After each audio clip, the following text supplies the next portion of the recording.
Welcome back to the channel, everyone. Davey Death Ray here, and it's Sunday, so it's time for our Sunday roundup here. I'm excited to get this one going with you guys because we have a whole bunch of fun stuff to talk about here. Not only are we going to cover some of the things there, up in the thumbnail, but we're also going to talk about Batman 89. I guess that's kind of in conjunction with Gotham Noir, but today is the 35th anniversary of Batman 89 officially, so I wanted to get into a little bit of that today. We can kind of quickly catch up with everything that's been going on over here at the channel, but then our ranking, we're going to do horror direct sequels, so I'm really excited to do that as well with you guys. So let's see what's happening here in the chat.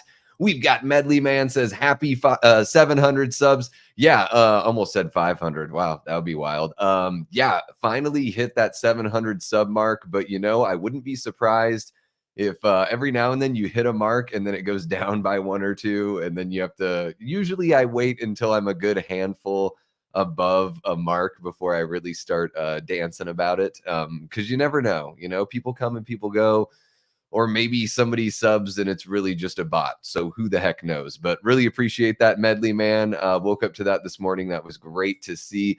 Lamontre is in the chat. What's happening, Lamontre? Great to see you, my guy.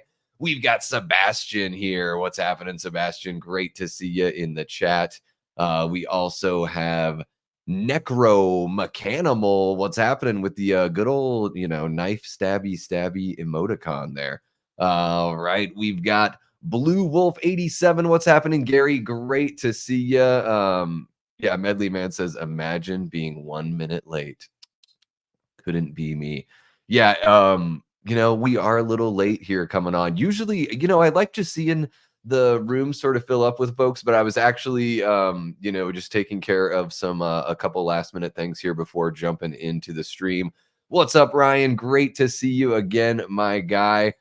Medley Man says, while Davey isn't here, what's your guys' favorite video games? Let's see what y'all were saying about video games. Gary says Super Mario Brothers 3 is his favorite. That's a great selection. Super Mario 3 is awesome. I always prefer New Super Mario Brothers Wii because I grew up with it. Yeah, those are great games too. I can't get enough of that old school style of Mario. So regardless of what the graphics look like, I love that old school platforming. And I love how they always find a new way to like bring in some different power-ups and just change up the game a little bit. It's fun. That's cool. Must be years younger than me. Yeah. So Medley Man's just 19. All right. So we got a relatively young. Yeah. I just turned 42 last month. So I'm an old man, Medley Man. Old enough to appreciate the classics. Yeah, I think that's the cool thing about those older video games is I think they still stand up. Like I even, I'll go back and play, like older Atari games. Like I really love the classics like Missile Command. That's one of my favorite, like old school kind of games.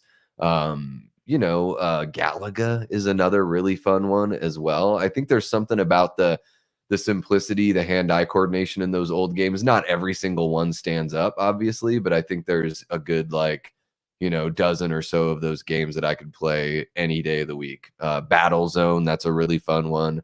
Miss Pac-Man, I prefer that to the original. I just think it handles a little bit better.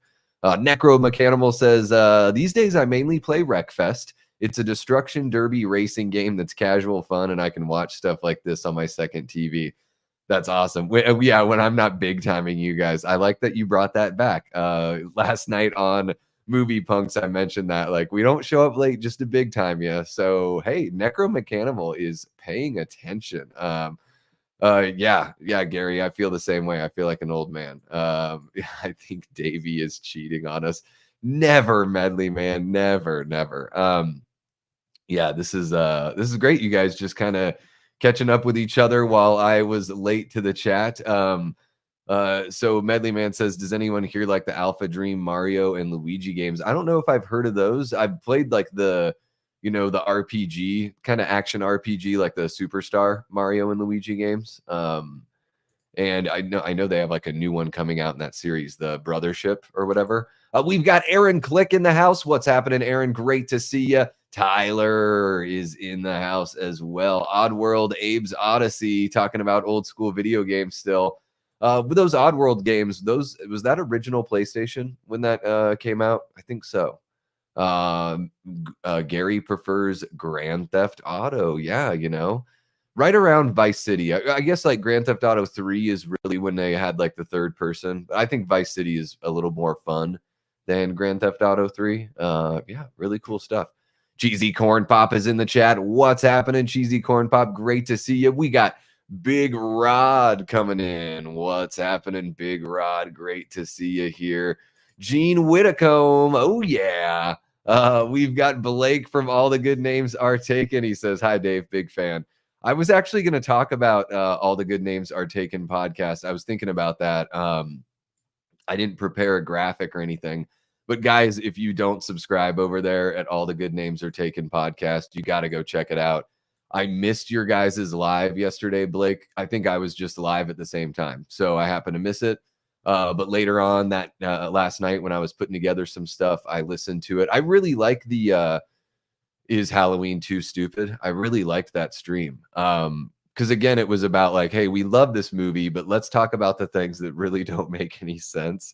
Every time I watch Halloween 2, I really love and appreciate that it takes place on the same night. But every time I watch it, I'm like, man, there's a lot of like kind of dead air in this movie. A lot of walking around in the hospital, a lot of shots of the hospital hallways, a lot of Lori doing nothing. So that was a cool, stream to listen back on. I wish I had been there live just to be able to take part in the conversation, Blake, because I really love that kind of stuff. But guys, if you haven't subbed over there, you got to check them out. It's just really, I don't know what it is, the energy that they have over there, the chemistry. Obviously, you got a couple brothers talking, so they have that rapport and everything. But it's just so relaxed, off the cuff, really fun conversation. Gary says, don't get me wrong, Batman 89 is good, but Batman Forever is always better for me. So you just like Batman Forever more. Yeah, I mean, I think Batman 89 and Batman Returns are, miles and miles beyond how good Batman Forever is. But I do enjoy Batman Forever. At least I like Val Kilmer as Bruce, and I think he's got a good look in the suit. But Batman Forever is, to me, like a total shift in tone. It goes away from the darkness of the Tim Burton films and way more in line with the campiness of the 60s television show. So, some of the visuals are still dark, so maybe it's kind of a blend of those two worlds, but it definitely leans into the silly, bringing, Jim Carrey into the fold. And even Tommy Lee Jones as Two-Face is right. Is Two-Face is in that one? He's in part 3. He's in Forever. Now I'm getting confused. I'm like, is he in Forever or is he in Batman and Robin? Total Mandela effect here. But yeah, just a little sillier with Batman Forever for sure.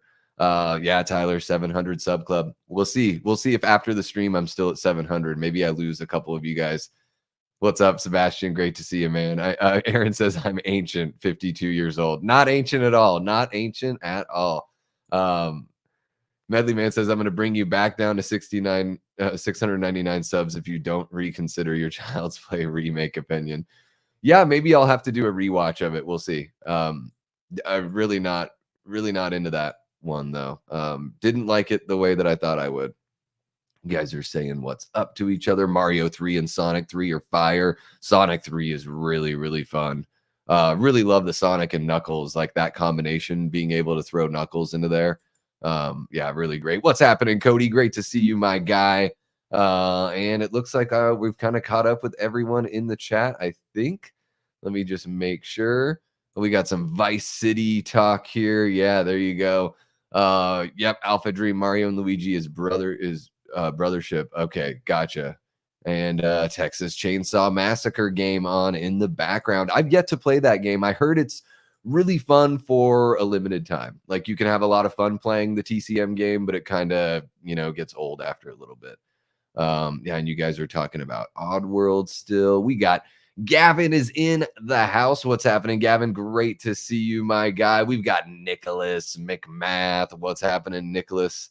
Awesome to see you in the chat. I think we are all caught up with everybody here. Thank you so much, Gene. Really appreciate that. Yeah. Um, let's see here. I know people who really like the remake of Child's Play. Yeah, I've heard that for sure. There's always going to be folks that enjoy those remakes, right? I'm one of the people that like I really enjoy the Friday the 13th remake. I know it's far from perfect. I know that it's kind of falls in line with the TCM '03 remake, being that it's Marcus Nispel directing again, and it's got a similar kind of grimy vibe, and it's got characters that are certainly annoying and kind of throwaway. But to me, that's sort of par for the course on Friday the 13th. So yeah, I totally get it that sometimes we have those opinions that are, outliers for the most part. Um, Gary says, so what's it like being in a movie, Davey? Well, I guess, for me, until stuff gets like released and stuff, until we're fully funded for Gotham Noir, I won't really know exactly. We're still, raising money for the film. So, if we don't make that money, we'll just see what the next steps are. But it's very, very exciting to, be included and be a part of it. Yeah, guys, if you don't know, I'm doing a voice acting role in the fan film that I'm producing here called Gotham Noir. We just, released. Let me see here if I can share this with you guys. Let's see. Yeah, why not? I'll share this with you guys really quick just so I can show you what we're talking about here. I'm playing a character called Jack Ryder, named Jack Ryder, who is like the kind of, the all-seeing eye there. So that's my little my little candid picture there. So Jack Ryder is a reporter. I believe he's in the Arkham Asylum games. The character gets referenced. But there's a shot of me, waiting outside of the Gotham News Network building, trying to get a scoop, no doubt. But yeah, it was really fun lending my voice to the project. I definitely get to do kind of like a character voice. I don't just use my standard voice that you hear here on the channel. So that was really cool to try to like find the character. It's early 1900s. I always think like 1920s, 1930s. So trying to do an accent or just a voice that kind of fits that time, and a character that feels like they belong there. So nothing too grandiose or anything like that. But hopefully, as everything goes with Lux Media, if we're able to do more Batman movies, I'd be able to, develop that character and do, a little bit more with it. So yeah, guys, that's kind of an idea of what we got going there. And then, yeah, if you want to check out the Gotham Noir Instagram page, man, 740 followers. No joke, guys. When I showed this off to you last week, it was at like 430 something or 460 something followers. So that's really awesome to see that has, bumped up pretty significantly here. So yeah, go ahead and check out the Gotham Noir Instagram there. Follow along, and you'll start seeing some more breadcrumbs being released. Along with the Kickstarter and everything, there's going to be some of my audio recordings, broadcasts of Jax that'll be released as well. Sebastian says, does get old, but they finally added new characters, so I hop back on. Oh, for TCM? Yeah, I wish we got a Halloween game instead. That would be really cool. A Halloween game would be amazing. I mean, that would be something that I would go out and purchase, especially if it were kind of like you could be Michael, or you could be, one of the victims. That would be great. Nicholas says, Davey, do you play video games? I do, Nicholas. I play. So I was born in 82. I have 4 older siblings. So I grew up with an Atari. I think by the time I came around, the family had a 7800. And then, I mean, pretty much as early as I remember, we had the Nintendo as well. So we probably got our NES. I was probably like 4 or 5. So I would imagine not long after it debuted here in the States, we got a Nintendo. And so, yeah, I mean, I grew up playing the original Super Mario Brothers. Castlevania is my favorite video game franchise. Those are games I still play. So I have a Switch, and I have like the Nintendo Online thing, so I can play all the old school Nintendo games. And I've got those collections, so I can play like all the old Contras, the Castlevanias. I got the Teenage Mutant Ninja Turtles Cowabunga collection, as well as Shredder's Revenge, which is like a new game, but it's a kind of a throwback to that old beat 'em up style. I really love those kind of old school games, you know, platformers, beat 'em ups, racing games. I played a lot of Road Rash 3 when I was in, like, you know, high school. All that kind of stuff. The Sonic games as well. I was a big Sega Genesis guy. I love the Super Nintendo. I just never owned one as a kid. So, you know, I would play those games when I was over at, you know, a friend's house and all that, but I had the Genesis, so spent a lot of time playing, you know, Sonic, Shinobi, all that kind of stuff. Medley Man says the problem with the Child's Play remake is older people don't seem as terrified by the concept of evil technology. Yeah, and I think you know, it's the original Child's Play stands up to me so much more because it's kind of like a detective, like cop drama story with this, you know, with the little kid element with having Chucky there. But to me, it feels very much like, you know, just a really smooth, quick moving detective story.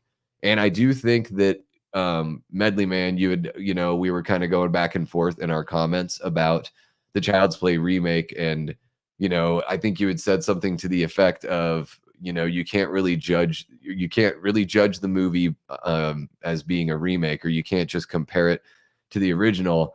However, if they are doing a remake of a movie, then I think I can compare it directly to the original. So I think that opening, I just would have rather seen an opening that had more to do with like voodoo and less about.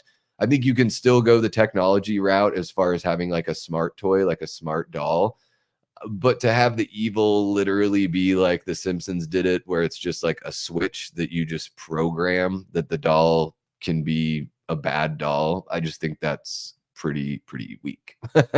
So I just would have rather had it more connected to like a serial killer that uses voodoo. If you're going to remake Child's Play, just remake Child's Play. Don't be shy about it. Just, you know, give us the goods. I just think it's way scarier to think that Chucky is, you know, has the soul of a serial killer inside of him instead of just, you know, programming. I don't know. Maybe that's just me. Yeah, maybe it is an old people thing. Big Rod says the Evil Dead remake was awesome. Yeah, I mean, I don't consider Evil Dead 2013 a remake. I know that that's kind of the way it was, um, you know, marketed when it came out. I think of it as more like a reboot or just a sequel with the same name, kind of like Halloween 2018. But yeah, certainly the way they marketed it, it was like, well, we'll market it as a remake because just in case it doesn't pop off and just in case the franchise dies here. But Ash's car is in the film, and then in Evil Dead Rise, they talk about how there's like 3 volumes of the book. So they found a way to sort of make it to where Evil Dead 2013 is a bona fide sequel and not a remake. But I totally get what you're saying, Big Rod, and it is an awesome movie. My second favorite in the franchise. What's happening, Chad? Great to see you here, man. Great to see you. Gene says, I have seen every Child's Play movie except the remake and the TV show. Yeah, I've yet to see the TV show. Gene, I've heard mixed things. TV shows, I'm not really into TV for a whole bunch of reasons. Sebastian says Texas Chainsaw Massacre remake and Evil Dead had the best remakes. Yeah, I think those are, you know, they stand the test of time. Absolutely. That TCM remake is incredible. Medley Man says, but that's not a point against the film. That's a you problem. I don't know. Yeah, I don't know. I you know, I think it is a point against the film, right?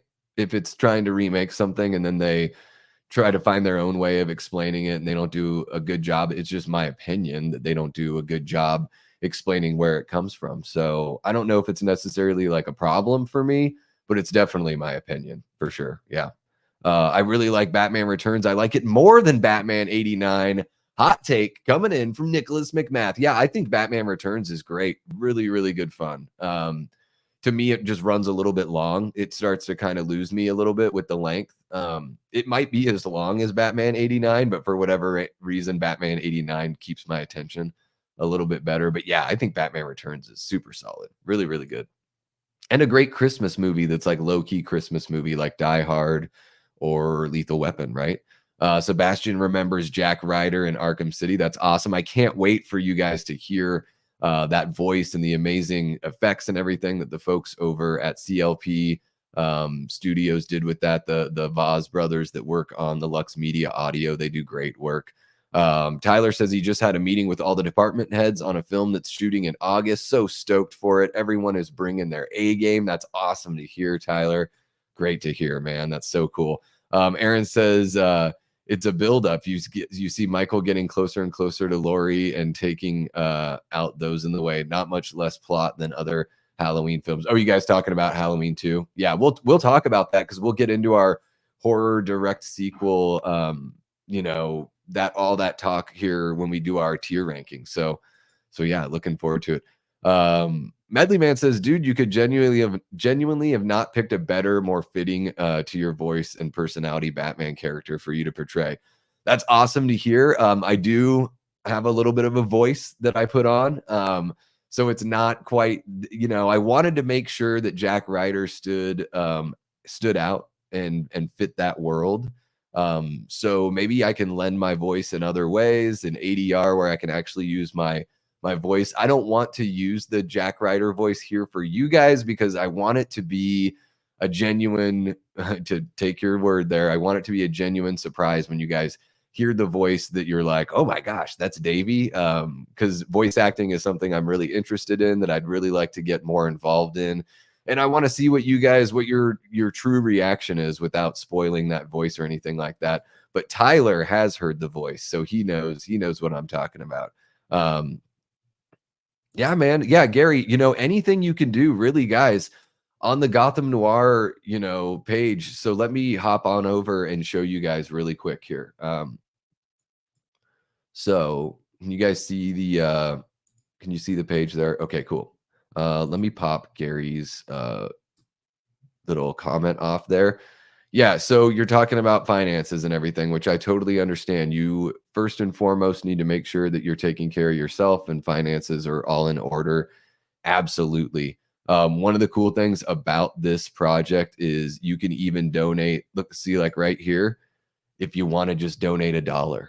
Like, you don't have to necessarily purchase a perk, right? So if you're looking at the perks and you're like, I don't know if I want to spend X amount of dollars getting this perk right now, but I know I want to provide something for these guys, you could donate $1. It'll add you to the backers right here.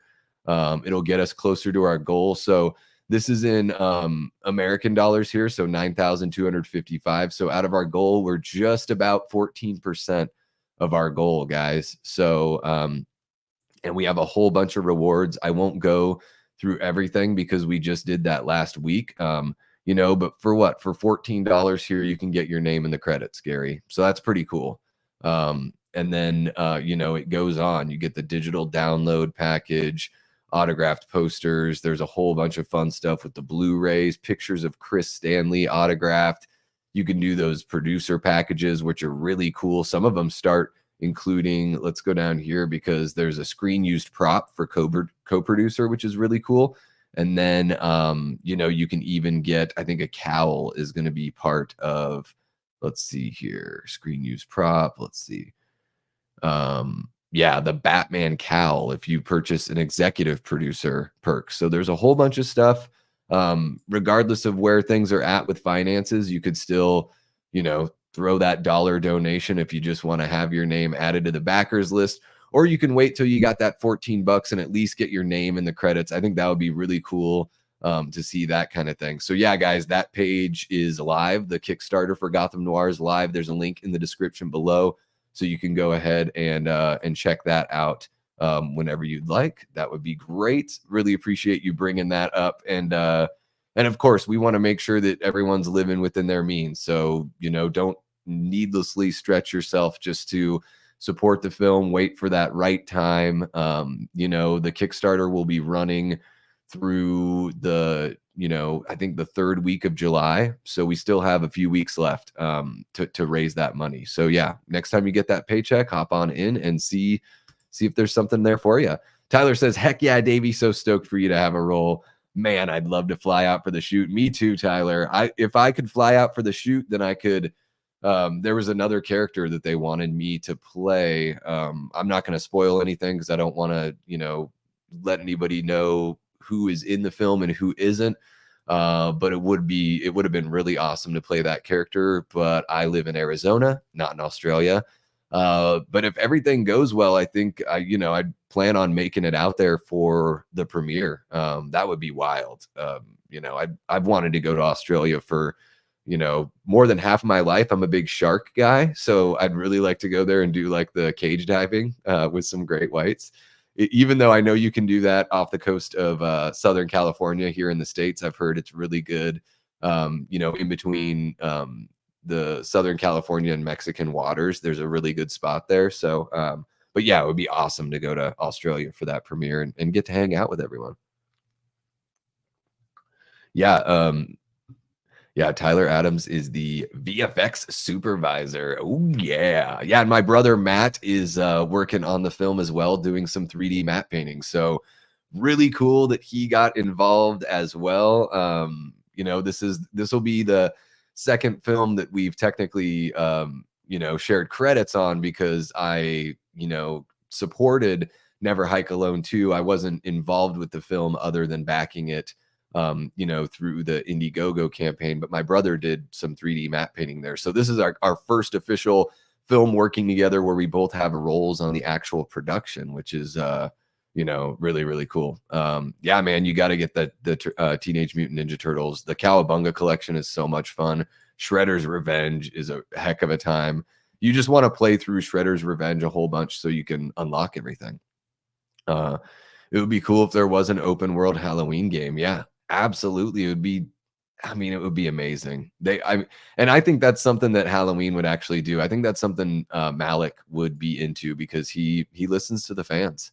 Um, Gary asks, how was the movie Friday? I know you and Kate reviewed it, but I didn't have the time to watch it. Gary, if you've never seen Friday, man, I can't recommend it enough. It's hilarious, memorable, quotable. It's got a couple moments that get a little more serious, but they're very well earned because the comedy sets everything up to where you're ready for a couple more poignant moments. So I can't recommend Friday enough. It's a movie we watch at least once a year in our house, sometimes twice. Double Dragon was a banger. I really love the sequel. Double Dragon 2 is a lot of fun. Yeah, Tyler says Genesis and NES were my jam. That was me too. What's happening, Jamie? Great to see you. How are you doing this fine weekend? Sebastian, so the fan film, where it's not right now, we're raising money for it, Sebastian. So you can check out the link in the description below if you'd like to support the Kickstarter. We're going to be rolling out like featurettes, behind the scenes kind of stuff. My broadcasts as Jack Ryder are going to be released. And then we're going to start showing off like the costume design, the cowl, all that kind of stuff as the crowdfunding goes, just to generate that buzz. So yeah, I guess I could also show you guys a little something here. While Sebastian, brought that up, let's hop on over to here. I won't make you guys watch this whole thing, but let's watch a little bit of the featurette on for the stunt coordinating. This is really cool. Like this is one of those things that for me, it's really awesome to see it as a producer because to me it brings such an air of just added legitimacy to the project because you get to see the coordinating of the stunts that's being worked on. So this isn't just you go out there with your cameras and they figure out how the fight's going to go. No, they actually brought in somebody that worked on the Fall Guy movie and yeah, it came over to the production to help us with the stunt coordinating. So let's check out a little bit of that featurette here. There we go. All right, here we go, guys. If XSplit will cooperate with me. And it's frozen. All right. Nothing quite like that, right? Let's see. Okay, here we go. Oh my goodness, what is happening, folks? There we go.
Mhm.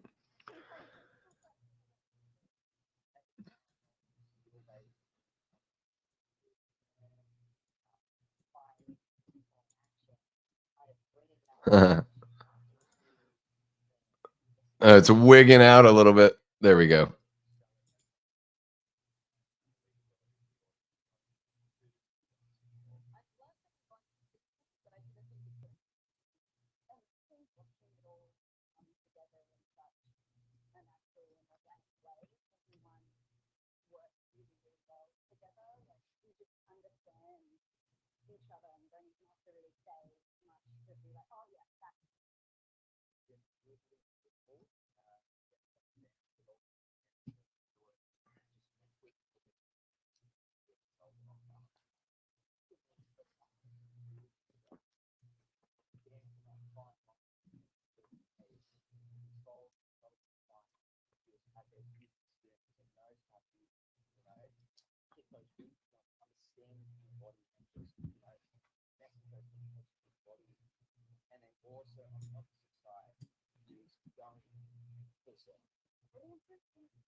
Yeah, guys, so that just kind of gives you a taste of what we're putting together over there as far as the stunt coordinating goes and all that kind of fun stuff. That video is about 4 minutes long. There's a link in the description below if you guys want to watch, through the whole thing. I didn't want to make you sit through everything now. I want you to be able to, absorb that in your own time. But yeah, this is going to be a horror leaning Batman story. It's going to be unlike any other Batman film that we've ever seen in live action. So, we've seen these sorts of things, in the comics and stuff like that, but it'll be great to see a live action Batman that pushes some boundaries here. Yeah, Tyler Adams still talking about old school video games. Golden Axe 2, that's one of my favorite games of all time. I got that for Christmas one year, Tyler, and I can just, man, that's a game that I can beat in like 15 to 20 minutes. I absolutely adore that game so much. Everyone's still saying what's up to each other. Let's see here. Big Rod says, "What's preferred, Child's Play remake or Megan?" I've yet to see Megan. What's happening? Destiny is in the chat. Hopefully you're still there and I haven't missed you, Destiny. It's been a while since you jumped in, saying what's up to everyone. We got Ryan Olashow in the chat as well. Blake asked me what's my favorite Ninja Turtle. I'm a Donatello guy, Blake. I really like the brainy aspect of Donatello. I love the bow staff. The reach that he has in the video games is really nice due to the bow staff. I like that Donnie, created all the teams like toys and technology and all that kind of fun stuff. And then even in the live action movie, that first movie that's a little more serious, he's still kind of on, he likes to joke around. Him and Mikey are the more jokey ones, even though he's got that like braininess going on as well. So yeah, that's my guy right there. Just making sure I'm not missing anyone else. You guys are flying through the chat. Oh my gosh. This is amazing. Dawn of the Dead remake's getting some love. Yeah, guys. So let's don't want to miss this one. Boom. Happy Sanjo. What's happening, Koi? He says, "Damn, dude, YouTube didn't notify me. What the fuck?" Yeah, I don't know about that, Koi. Did you not set your notification? We got Barry in the chat. What's happening, Barry? I'd play as Bucky in a Halloween game. He'd be electrifying. Womp, womp. That would be great. Bucky in a Halloween game. That would be amazing. Yeah. Thank you so much, Barry. Really appreciate it, man. It took a while. From 600 to 700 was quite a wait, but hey, we're here and we'll just keep on cruising. Jamie says Halloween Ends rules. It's the Lynchian Halloween movie. I really enjoy Halloween Ends, and yeah, it does have that kind of David Lynch sort of dreamy vibe going on. But Coy says the biggest sin of Halloween Ends isn't even the Michael stuff, isn't scary, and doesn't try to be. Same reason I'm not a big H2O fan, but I respect the Corey character and how different it is. Yeah, it's definitely, Halloween Ends is a movie that's not necessarily trying to scare you in the traditional kind of slasher sense. It's a totally different kind of approach there for sure. Congrats on 700 subs. Thank you so much, Nicholas. Really appreciate that, man.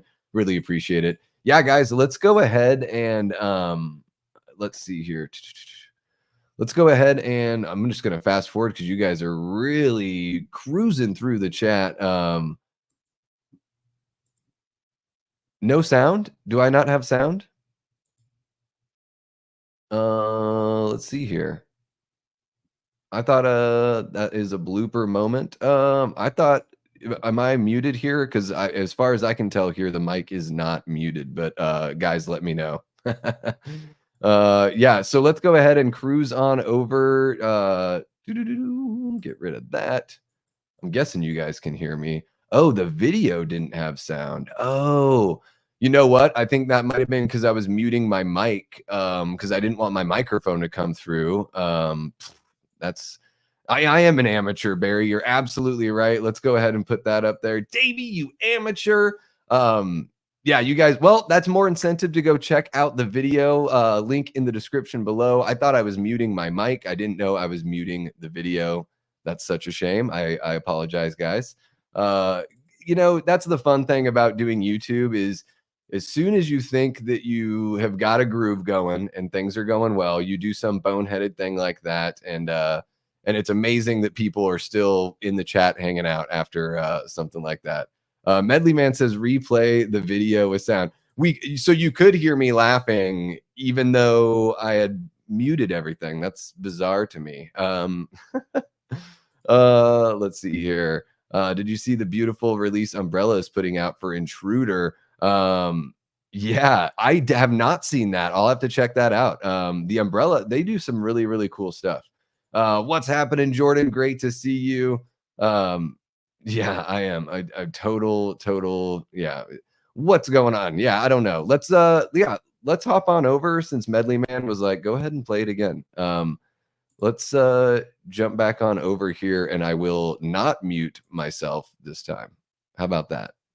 We'll see how long it takes XSplit to catch up with us, guys, because my computer's trying really hard to keep everything straight here.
So yeah, guys, there we go with sound that time there, so everyone can. We need a bad lip reading. There you go. Yeah. You're probably just picking it. So you guys can't. Could you hear the sound that time at least, since it was the second time around? Sound is at 1%. Oh my gosh, well, that's just terrible. Well, hey, we tried a second time. Let's go ahead and move on, guys, to the rest of the stream here. So yeah, we kind of covered we covered Gotham Noir there. So yeah, guys, you can check out the Kickstarter if you want to support the film there. So that's all covered. Late Night with the Davey this past week was a lot of fun. Had interviewed my buddy Cole and of course Cecil Laird from the Horror Show channel. So that was really cool. We've got Cecil's interview is put up on the site, on the channel by itself. I'll get Cole's up there pretty soon here as well, so you can check out the interviews a la carte if you would like. Had some really fun chats with both of those guys just about creativity, about horror. Cole shows off his amazing designs that he's put together for the channel here that I'm really excited to get on some merch. And then Cecil and I talked about, the follow-up to Dylan's New Nightmare, as well as, what he would like to see come from like the James Gunn Superman, and even what he would like to do with Superman, if he got his own shot at the character. So that was pretty cool to jump in there with you guys. Barry says, play it again. I'm feeling it. Well, I don't know why the volume was so low for you guys, because it's automatically, like in my headphones, it's turned all the way up.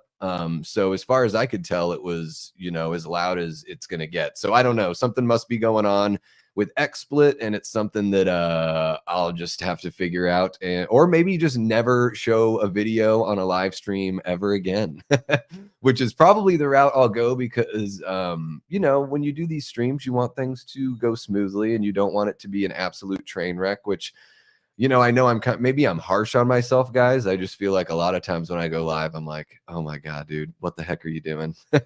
But I enjoy interacting with you guys live, even if there's bumps in the road. So yeah, let's go ahead and cruise on through here. So yeah, last night we had our third episode of Movie Punks.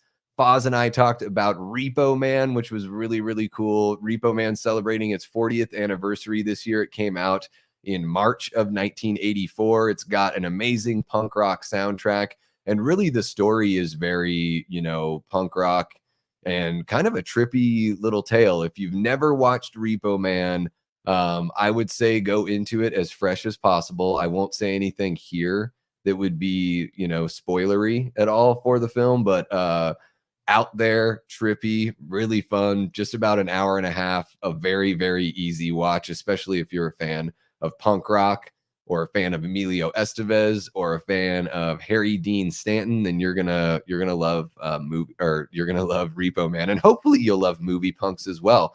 And yeah, we'll be back. Movie Punks will be back here in a couple weeks. We're going to be doing The Return of the Living Dead on the weekend after 4th of July to celebrate that film. So really looking forward to that as well. Excuse me. And then not long after this stream at 4 p.m. Eastern, we'll be hopping on for Horror from the High Desert. We had to postpone because one of us wasn't feeling too well on Friday night, which was when we were originally going to go live. So we're going to go live today here at 4 p.m. Eastern. Really looking forward to that one. That'll be myself, Cecil, Braden Timmons, and Jason Smith from Sinister Cinema. So really looking forward to talking about some movies from the horror movies that take place in the desert. That's going to be the theme of our first episode here. So we'll talk about The Hitcher, From Dusk Till Dawn, a whole bunch of other movies because, you know, the desert is shows up a lot in horror movies. It didn't really occur to me until we started talking about it, but yeah, it's an absolute truth. And then after, you know, coming up later on this week, we've got Brett Mann from Good Real Hunting and Dice Rollin are going to be on Late Night with the Davy. Really looking forward to having them on. I'm going to see about bringing both guests on at the same time. That's going to be a slight format change to Late Night with the Davy. I felt like, you know, doing the two guests separately, you know, sometimes one guest runs a little bit long. You know, sometimes we have a guest that's all the way on the East Coast. Other times maybe they're in the middle of the country. So trying to figure out the timing was a bit of a challenge sometimes. And then also I think like from an interview standpoint, it would be kind of cool to throw out a question and bounce it off of both guests and then just sort of let the conversation naturally go from there, right? So you know, instead of just having you know, one a la carte interview and then another a la carte interview, I just thought it would be fun to do everything all at once. And then hopefully we can make those really the goal is to make Late Night with the Davy run no longer than 2 hours. And it seems like even with just two guests, I've been finding a way to make the show really long. So hopefully if we bring both guests on at the same time, we can get closer to that hour and a half, hour 45. No longer than 2 hours would be the goal there. Absolutely. So and then yeah, other than that, I am still working on my Child's Play franchise ranking. I've just got one more movie to watch and then I'm going to put that one together for you guys. So really looking forward to putting together that franchise ranking there. You know, it's interesting whenever you go back through and watch these movies for a franchise ranking, it's so interesting to me to see how much my opinions start changing. Like I loved Chucky as a kid. And as I've been going through the movies, I'm sort of like, man, I think I prefer the silent killers for the most part, because going through A Nightmare on Elm Street and then going through Child's Play, I think for me, the humor and all that stuff, that the more the killers with a little more personality, all that starts to like kind of wear thin on me. So by the time Bride of Chucky came along, even though I know it's a beloved sequel in the franchise, I was sort of like, oh man, this again, more Chucky jokes and, you know, injecting humor in here, when I kind of like how Chucky's portrayed in the first couple movies a little bit better, where yeah, there's some humor, but it's still leaning more on the horror. So it's interesting. We'll see how the ranking goes, because I really enjoy that, you know, towards the end of the franchise, that it still does have some high points. So it'll be interesting to put that together for you guys. And then yeah, we've got didn't mean to do that. I meant to do, there we go. We're gonna do the direct sequels tier ranking. So we might as well hop on over and get that going. Let's hop back in the chat and see what you guys, hopefully you guys can hear me. Hopefully I'm not at 1% volume. Aaron says the Repo Man soundtrack is so good. You tell no lies, Aaron. You tell no lies. And Big Rod says, Emilio, I swear to God, the Mighty Ducks guy. Coy says that's why you're not supposed to use XSplit.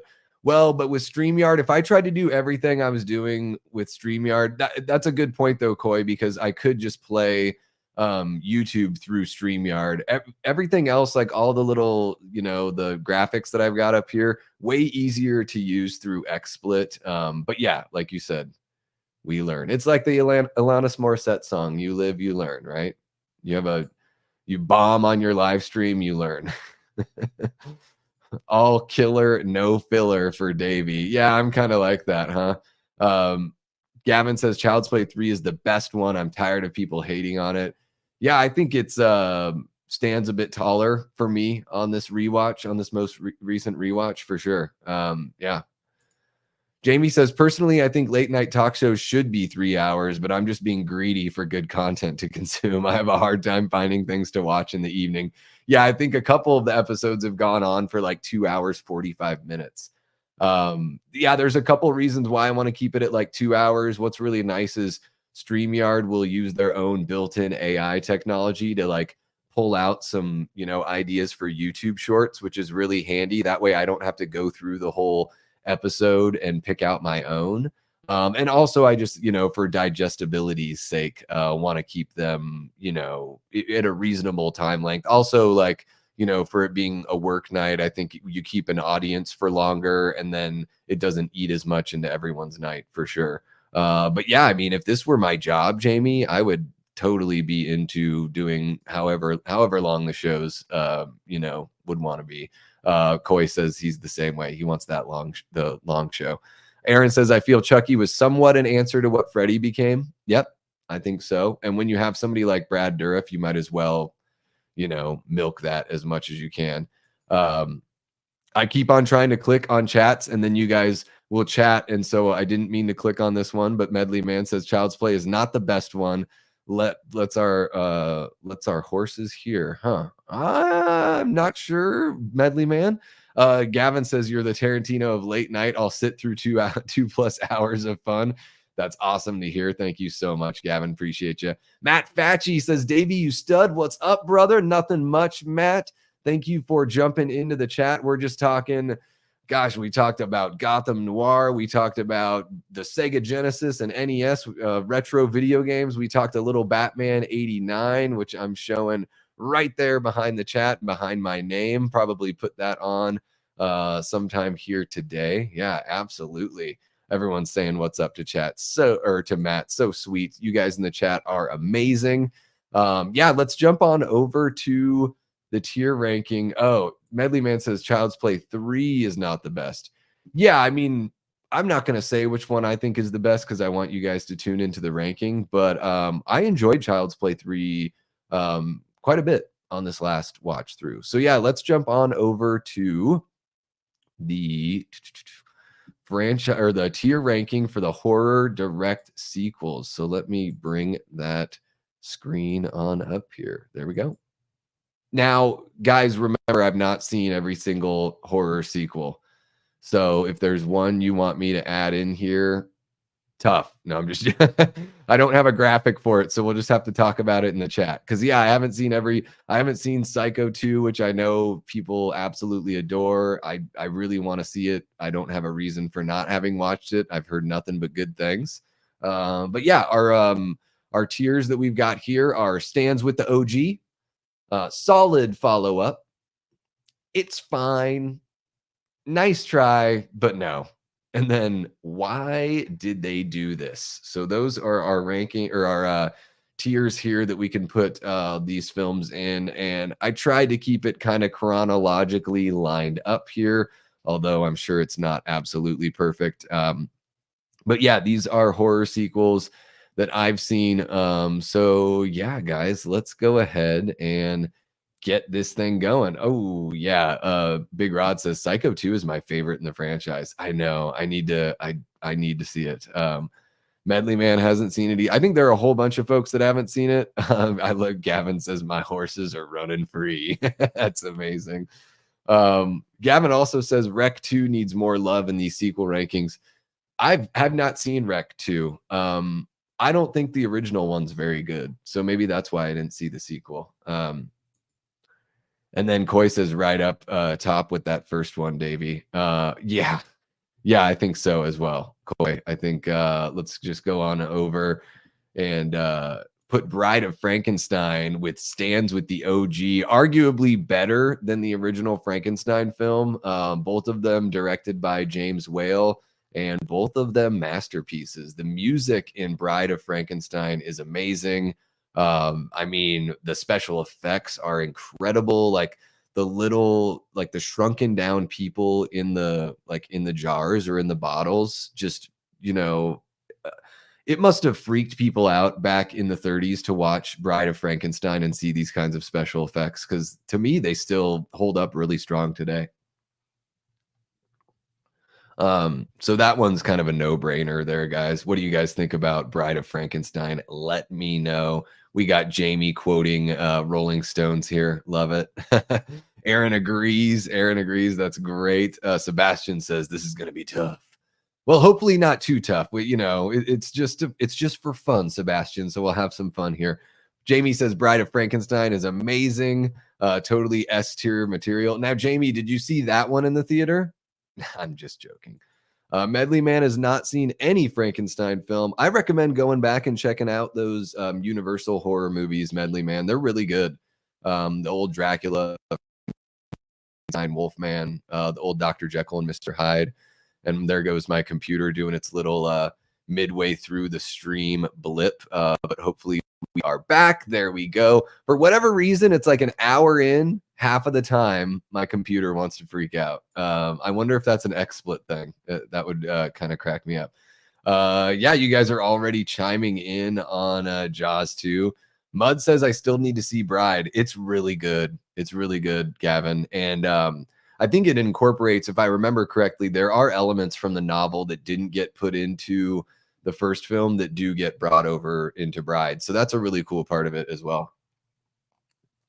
Let's see here. Gary says, never ever watched the Universal monsters. You got to get on that, Gary. They're really fun. I think it's kind of like a cool, maybe early October, put in those Universal monster movies, just kind of start getting in the mood for all that kind of stuff. And then you can ramp it up from there, Jamie says, unfortunately, I didn't see Bride in the theater.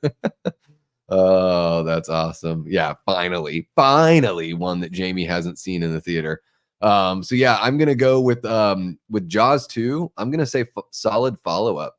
I think Jaws 2 is really, really entertaining. I mean, how can you match the quality from Jaws? I don't think you can. So I think they made the right choice here. Sort of feels a little bit like a Friday the 13th, early Friday the 13th film with the teenager characters and all that, kind of some throwaway characters, a little bit of that kind of flirty, sexy late 70s vibe going on as well.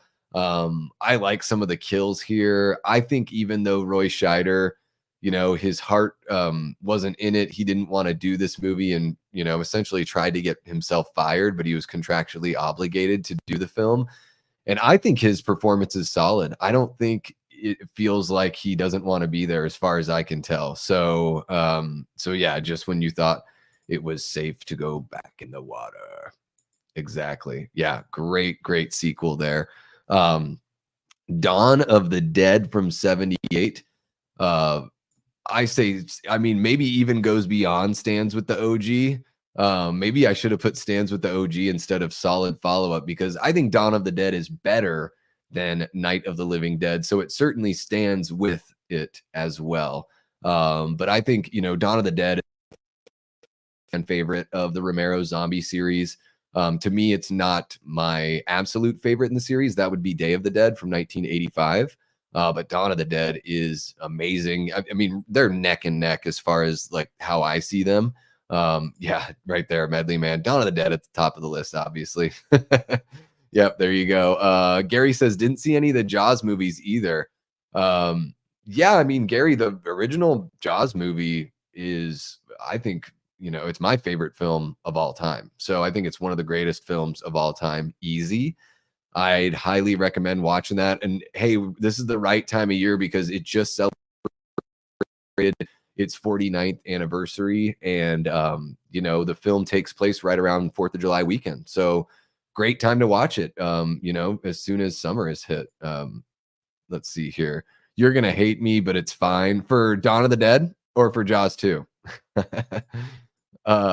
Medley Man telling me what to do here. Put a tier above the one for sequels that are better than the original. I think stands with the OG works, because even if it's better than the OG, it still stands with it. So I'm gonna roll with what we've got here.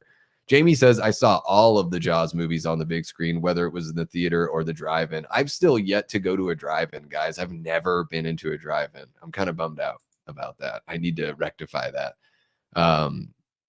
Jamie Hart, are you related to Jerry Dandridge from Fright Night? Is that a vampire joke?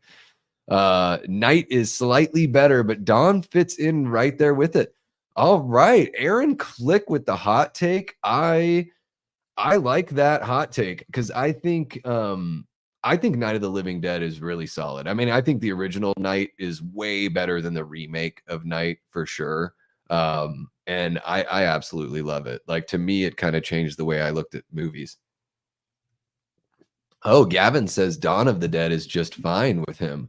Yeah, I really enjoy the original Dawn of the Dead, Gavin. But hey, you know, more power to you. We welcome all opinions here. The Oct jumping into the chat. What's happening, my guy?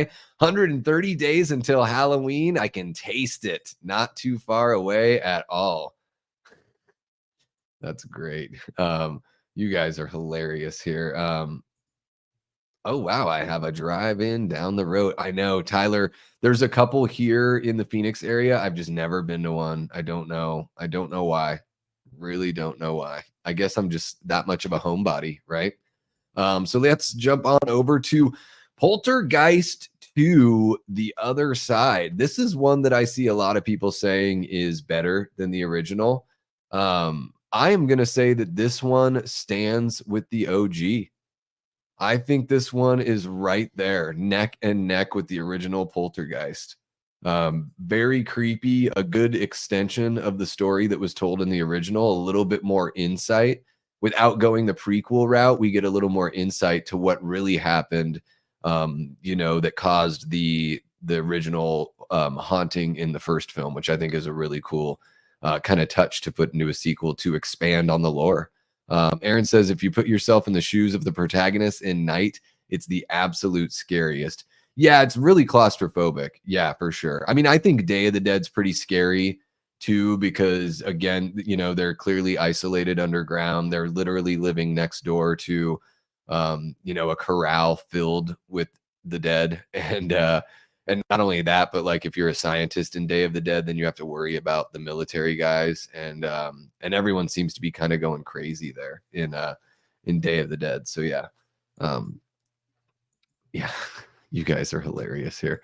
So let's see here. You guys are talking about Fright Night, and that I've never seen the sequel to Fright Night, so you'll notice that sequel is not listed here because I've never seen it. Aaron says, no way on Poltergeist 2. It's fine is more appropriate. It just doesn't have the magic of Hooper and Spielberg. Jamie says, Dawn of the Dead OG is great, but the remake blew me away. I love the remake, Jamie. I think I still like the original better because I like the slower moving zombies better than the fast zombies, but I do really enjoy the Dawn of the Dead remake. I think it's one of the best zombie movies of all time for sure. Okay, so Aaron says it's fine.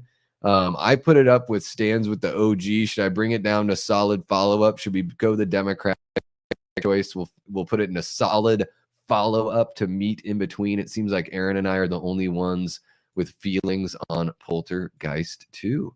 So yeah, moving over to Halloween 2.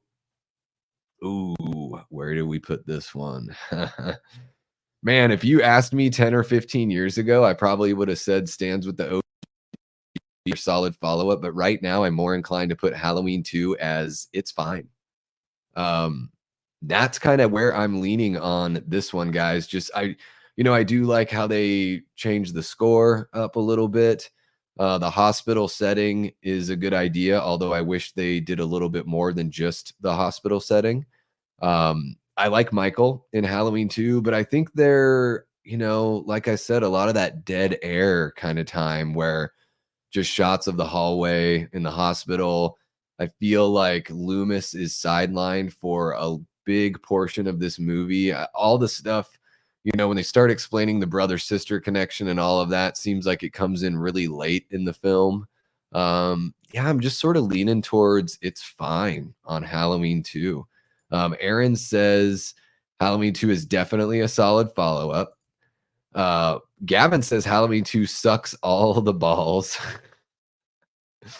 What's up, Davey? I just got back. Well, welcome back, Ryan. We're doing our we're doing our direct sequel rankings. So feel free to chime on in. Going back to Poltergeist 2, Jamie said it's solid. Scary old dude. Yeah, the scary old dude is freaky deaky. Being possessed by the worm in the tequila bottle, that's pretty wild. Gavin says nice try, but no for Halloween 2. So he really doesn't like Halloween 2. Jamie says it's fine, not my favorite of the series. Which one, Mud? Oh yeah. So you guys are talking about. Okay, yeah.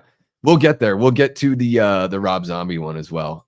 Sebastian says I think Loomis was brilliant in H2, carried the movie, but I hate that Laurie was mute the whole time. Yeah, I think that's another issue to me. For me is that Laurie is sidelined. That's another thing that leans into like the kind of dead air aspect of it. And we've got T. Parker Evans in the chat. What's happening, T. Parker? Welcome, welcome. Halloween 2 is overrated, but it's fine. Okay.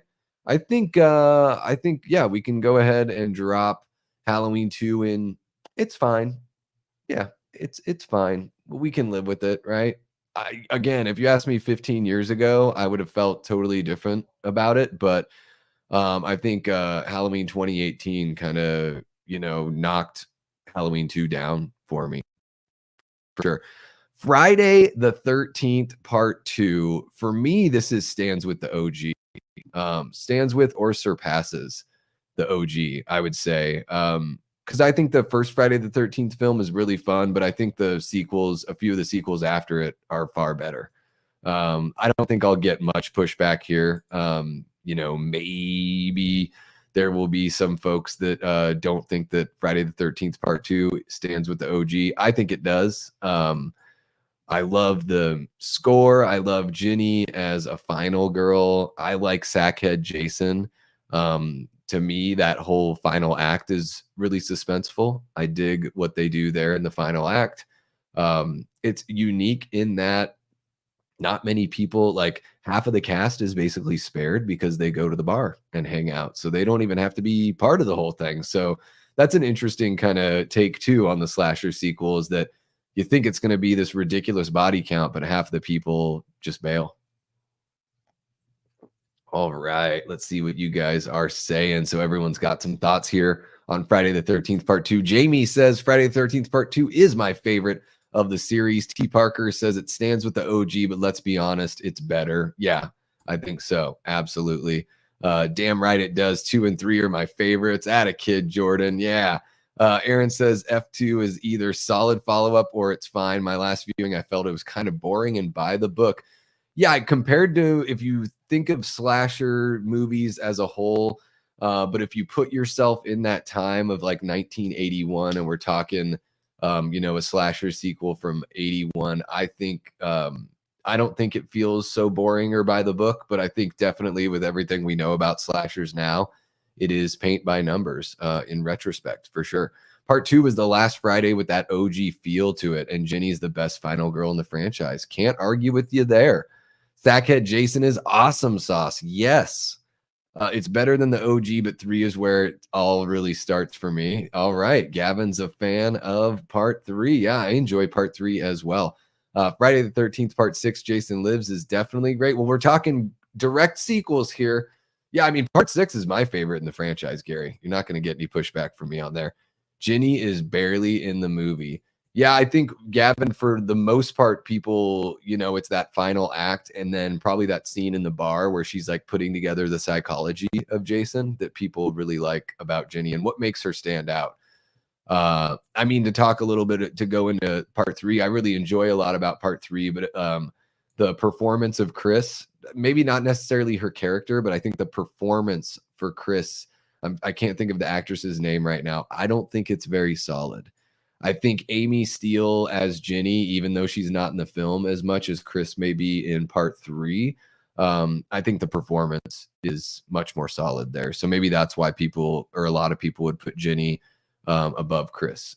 Also, Chris is a total cock tease. What's going on? Last part of the movie carries. Yeah.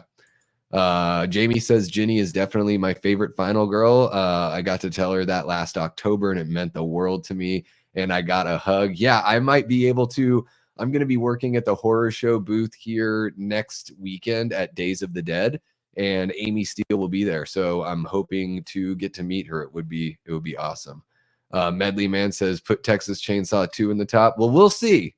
We'll see. And Gary's talking more about Friday the 13th part 3. All right. Texas Chainsaw Massacre 2. Gosh, I mean, for me, this is nice try, but no.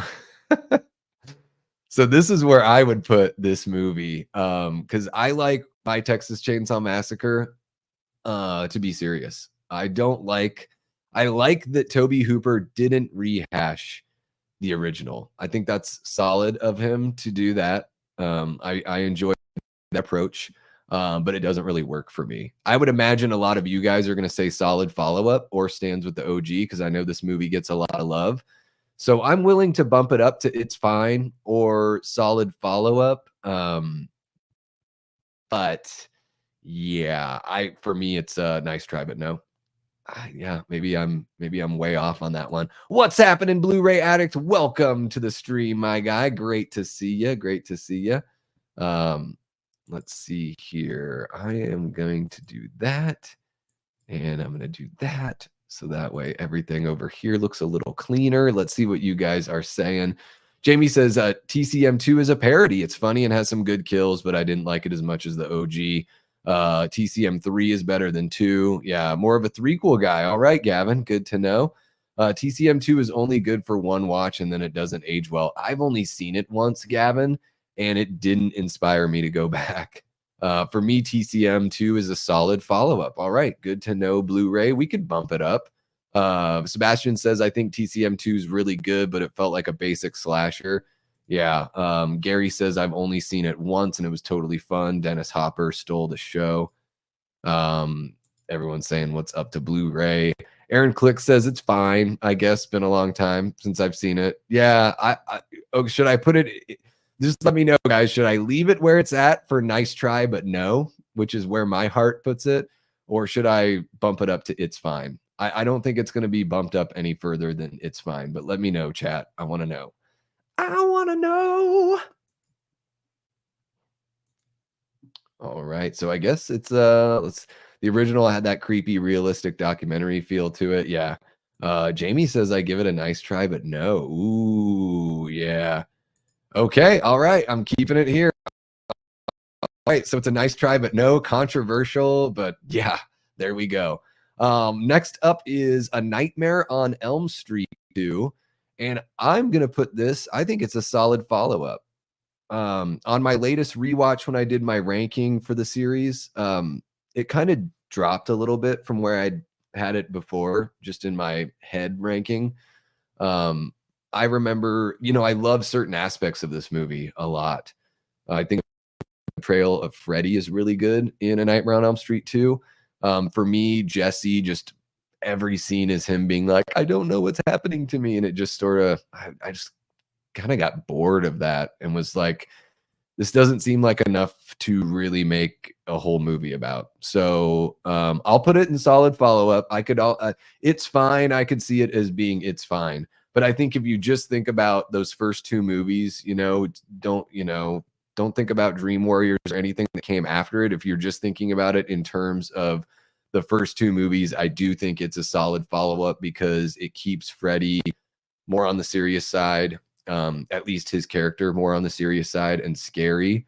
It's got some oddball scenes, like the dance cleanup montage is strange. The bird blowing up is strange. The S&M bar is strange. Like all of these weird things, but I think it's a solid follow-up because it does something a little bit different than the first movie, and they, stay true to the character of Freddy. So that's why I have it there. Gavin says solid, solid, solid. Jamie says it's solid. Solid follow-up, says Gary. All right. Aaron says it's fine. Script is kind of clunky. I agree. Yeah, I think the story and script are a little shaky on this one. But I think the portrayal of Freddy puts it in that solid follow-up tier for me. This was Jamie's first one in the theater. All right. Gary says, I like Jesse Walsh. She's a great character to watch besides the odd scenes. Yeah, and I think the odd scenes they're all part of it, right? And plenty has been said about Freddy's Revenge as far as, looking back on it with the lens of, kind of being um, a coming out sort of movie with Jesse's character. And of course, Mark Patton, the actor that portrayed Jesse, came out years later. And I think so that's helped the legacy of the film. People sort of now look at it retroactively as like a film that's about sort of being proud of who you are and letting your true self out and all that stuff. And I think we certainly can look at it through that lens a little bit, but also let's just think of it like within the confines of the actual storytelling of the movie. I think some of that is there kind of subliminally, but I do think it's a bit clunky. Yeah. Sebastian says, it's a really fun watch. I just really wish Nancy was in it. Well, she comes back in part 3. T. Parker says it's a solid follow-up. The more I watch it, the more I love it. I felt that way. Like my love for it was climbing. And then when I rewatched them all for my franchise ranking, I found that I liked, part 4 I enjoyed more than I had previously enjoyed. And part 2 just felt like kind of a slog a little bit. It's a shame Jesse didn't come back to the series. He could have teamed up with Nancy. That's true. Big Rod says it has the darkest Freddy. I think the first 2 movies definitely have the darkest. Yeah, for sure. Aaron says, I think it's hilarious that people think Elm Street 2's opening scene is good. I think it's stupid. On the bus, the scene on the bus, I'm guessing is what you're talking about. Yeah. Yeah, pretty silly. I think there are a handful of scenes that really work in this one for me. Not everyone though. All right, guys, let's get cruising here. Yeah, Sebastian, you're right. The creepy demonic version of Freddy, really good shit. Aliens. Now, Aliens is not so much of a horror movie, but the original Alien is. So technically, it is a direct sequel to a horror movie. And I think this one stands with the OG. Again, it's a bit of a different genre, which I appreciate. So this is kind of like the opposite of Texas Chainsaw Massacre 2. In TCM 2, they do something different. It didn't really work for me. Here in Aliens, they do something different, and it really does work for me because we already have the haunted house version of Alien with Alien.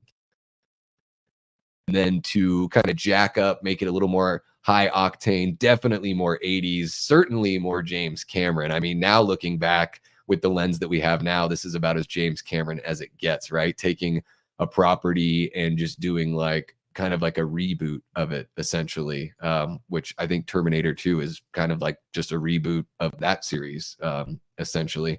And everyone's saying stands with the OG. Gavin says it's better. I think that argument can definitely be made. I enjoy the first movie more, but that's just because I'm more of a haunted house movie guy than an action movie guy. Sebastian says it's better than the OG. Blu-ray says I like Aliens more than Alien, but both are 5 out of 5. Yeah, excuse me. I'm still going through puberty over here. Gary says Aliens was definitely great. Awesome cast. Yep. Oh my gosh. Yeah. If Cody Snyder were in here, all we would be doing now is talking about Lance Henriksen. Aliens is great, but overrated, says Jamie. Solid follow-up. Okay. It's more action than horror. Yeah. I just happen to prefer the atmosphere of the first. I'm right there with you, Jamie. Right there with you.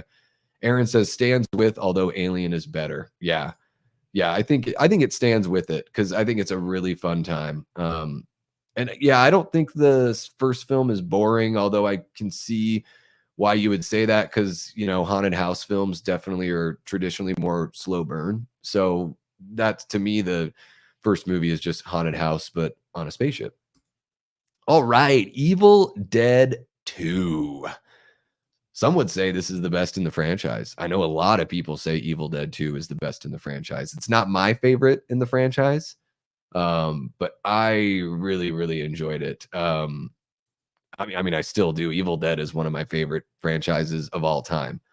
I prefer the first movie to the sequel, but I am going to put this with stands with the OG because I think for a lot of people, Evil Dead 2 is kind of like the, that pinnacle of the franchise. Evil Dead 2 for a lot of people is how they got introduced to the series. So to me, I think Evil Dead 2 stands with the OG. In a way, it's like you don't necessarily have to watch the first Evil Dead film. You can just skip right to Evil Dead 2 if you want. I prefer the first movie, so I always like watching it and think of the beginning, the first act of Evil Dead 2 is sort of a of of the Evil Dead. It's funny, the first time I watched the Evil Dead 2, me and my friends were like, what the hell is he going back to this cabin? It took us a little bit to be like, oh, wait a second, because it is odd. Him and Liz are driving out there, and the way that Ash delivers his lines makes it seem like he knows that the cabin has something going on. But then clearly, as the movie, moves on, we realize that, oh no, this is basically a remake of the first movie within the first 25 minutes. But yeah, Evil Dead 2, I think, stands with the OG. I don't think the franchise would be what it is without Evil Dead 2. Mixing in that comedic element and the sort of Three Stooges kind of vibe that we get there. Yeah. Let's see what you guys are saying here. We got My Chunky Jordy in the chat. What's happening, My Chunky Jordy? Great to see you. Evil Dead 2 stands with the OG. That's my favorite in the franchise. Gavin says, why did they do this? Wow, Gavin, you don't like Evil Dead 2 that much. That's extreme, man. It's quite all right, though. All opinions are welcome here. Tyler doesn't think of Aliens as action, horror, creature feature. I can definitely see creature feature. I guess action because there's so many damn aliens and there's the big crew of space marines and all that kind of stuff. So I think of it as an action sci-fi kind of movie. Definitely horror elements though, for sure. Comparing it to the first film, I don't think it's nearly as horror driven, but yeah, I hear you. Evil Dead 2 is such a bad movie. I will die on this hill. Wow, Gavin, you should did you review that one on Letterboxd? I should go read your review, or maybe you should start a channel like a Gavin's Hot Takes. Would be great. I'd love to just hear why. Especially with a movie as beloved as Evil Dead 2. Gary says Evil Dead 2 was great. Ain't gonna lie. Aaron says stands with the OG. OG's better. Jamie says it's just as good as the OG. Didn't get to see the OG in the theater, but got to see this one in the theater. Blu-ray says Army of Darkness is my favorite in the franchise. Ooh, interesting. That's a hot take as well. Yeah, thank you for reminding me, Gina. Please hit that like button if you guys haven't yet. We're sort of celebrating 700 subs here, a soft celebration of 700 subs. So making that climb towards 1,000. Hopefully we can get there by August, at least by the end of August. That's the goal here. Sebastian says Evil Dead 2 was a good balance of horror and comedy. Balls to the wall crazy. Oh, yeah. Oh, no worries about any typos, Jamie. Typos are welcome. You can have your typos, and then I'll just make sure when I play videos that I mute them or that the videos are very quiet on the second time that we go through them. Gene says, I can't believe everyone is slamming Halloween 2 and Nightmare 2. Wow. Well, maybe not slamming. Well, I don't know. Gene, I think it's just as time goes on and you go back and look at these movies again. I mean, Halloween 2, it's fine, right? Yeah, Ash got his iconic chainsaw and shotgun. Groovy. Yeah. Army of Darkness is My Chunky Jordy's favorite as well. Yeah, I think the deal with the glitchiness, guys, it's going to be the internet connection. It's really, really hot here in Phoenix, and we're going to get a little bit of glitching. I noticed it from my live stream, my Gotham Noir live stream. I know people were mentioning it. I went back and checked it out. It was very minimal, so I'm not going to worry about it too much because that is totally out of my hands. I'd imagine it's just the internet connection a little bit. Yeah. Evil Dead 2 is better than the OG. Actually, I have the OG as my least favorite, says T. Parker. Ooh, that. Talk about a hot take. That's a big time hot take right there. Sebastian says, usually when I do a marathon, I start with 2. Yeah, a lot of people just go right to part 2. So yeah, guys, moving on next, Return of the Living Dead 2. I'm gonna put this one as it's fine. Um, to me, it's so similar to the original film, but just not nearly as good. Um, actually, you know what? I think I'm gonna do nice try, but no. Because I can't put it if I'm gonna put it next to Halloween 2, I don't think it's as good as Halloween 2. So I'm gonna put it to nice try, but no. Because I think the first film is just so damn solid, and this movie just kind of seems like a rehash. Just more of the same. Maybe a little more on the humor side. But yeah, I'm gonna put it as nice try, but no. Um, yeah, Evil Dead. Yep, came out in '87. Evil Dead 2. Yeah, when I first got into the Evil Dead movies, Evil Dead 2 was my favorite out of all of them. But as time went on, I fell more and more in love with the original.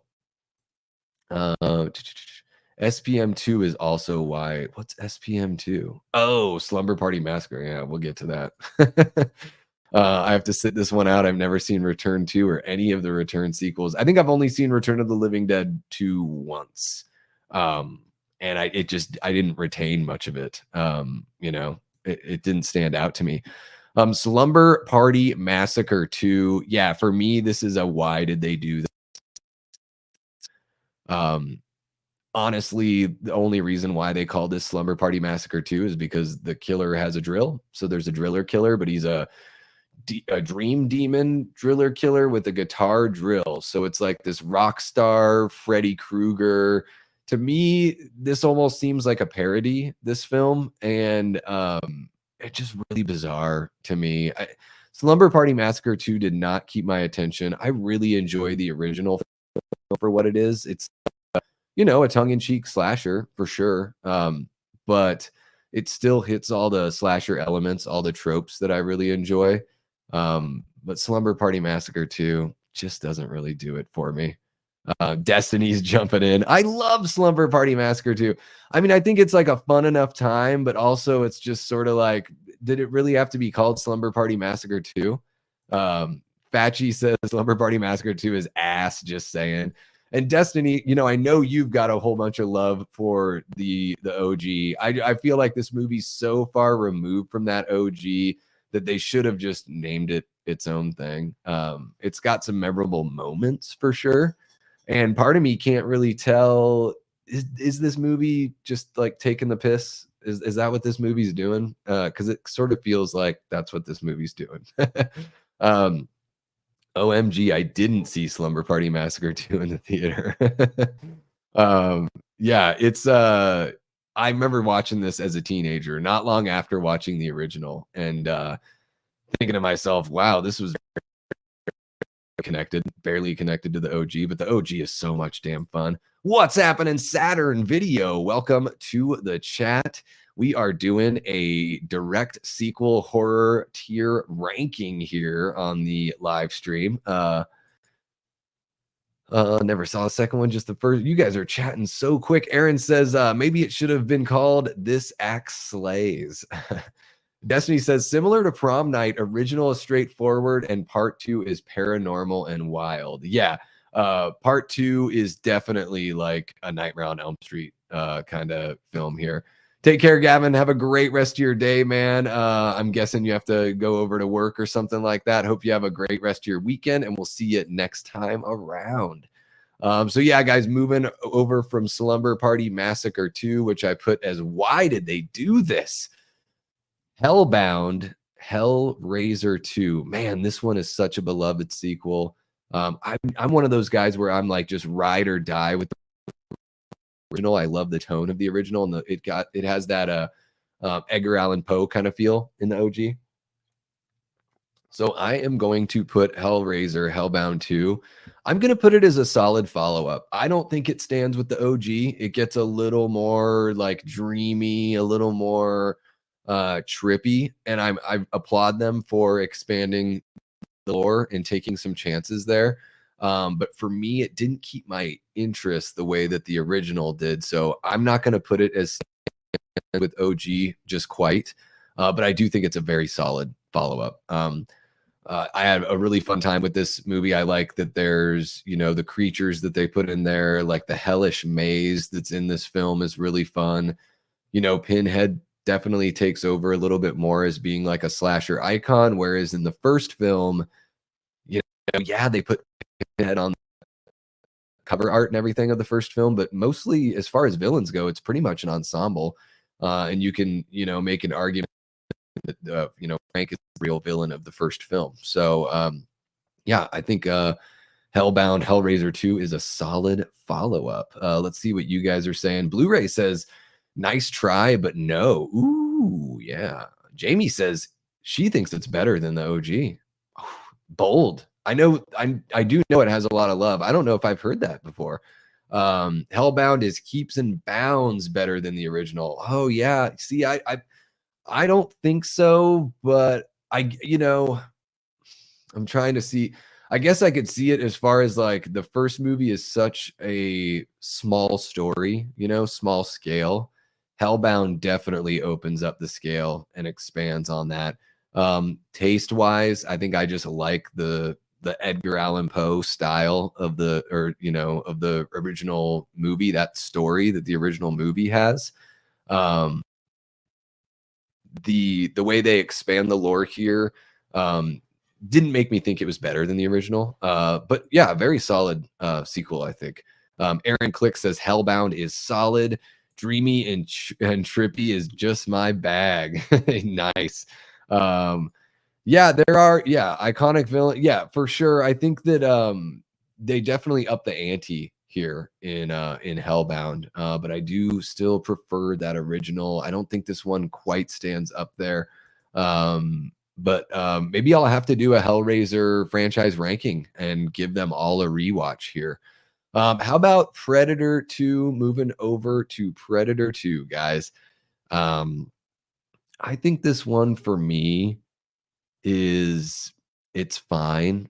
Um, I'm not the biggest Predator guy, honestly. Like I think the first Predator is probably fine too. Like it's a fun movie and everything, but clearly they struggled to really make a viable franchise off of this character until they've made more movies within the last 15 to 20 years than they did the first 15 to 20 years of the Predator IP. So you know like Predator 2, it's been a long time since I've watched it. There are certain aspects I really enjoy. Again, I applaud it for shaking things up and not just going back to, the jungle of the original, but going to the urban jungle of LA in the sequel. But to me, this one is just fine. I don't think that the Predator really needed a sequel, honestly.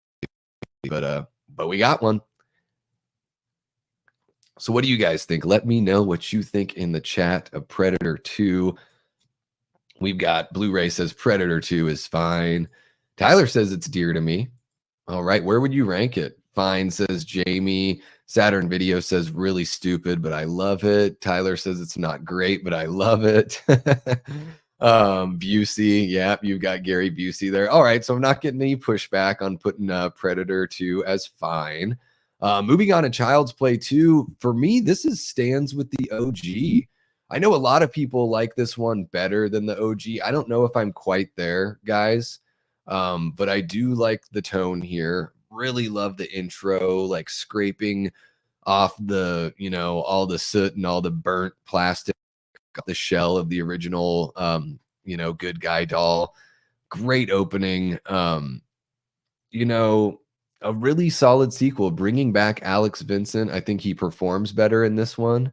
The actress who portrays Kyle, I'm forgetting her name right now, but I think Kyle is a solid character. There are some really fun kills here. Chucky's personality is turned up just a little bit from the first one, but still enjoyable, not too annoying with the jokes and all that.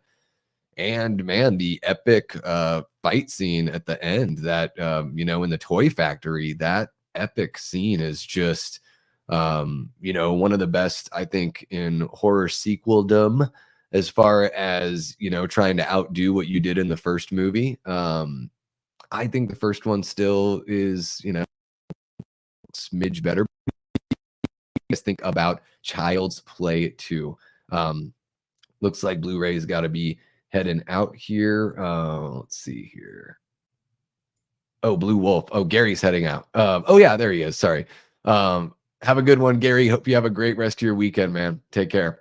Um, Sebastian thinks it's fine, nothing crazy. Wish they squeezed in Arnold out of Predator 2. Yep, absolutely.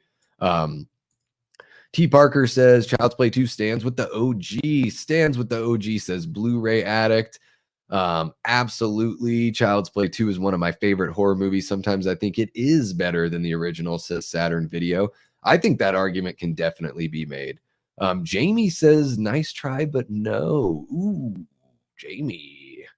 Low blow. No, I'm just joking. Couldn't weigh in on Predator 2. It's been too long since I've seen it. It's been a while for me too. But if it were better than fine, I probably would have revisited it, right? And then Gary chimed in here. Christina Elise plays Kyle. Yeah, Kyle's great. Child's Play 2 is fine, says Aaron Click. Sebastian says, I flip-flop Child's Play 1 and 2 a lot. I really love Kyle and Andy's brother-sister relationship in this. Yeah, I think they've got a great chemistry. And I think I couldn't be mad at anyone for saying Child's Play 2 is a sequel that outdoes the original. Something about the gritty feel of the original, I really, really enjoy. Leprechaun 2 is next.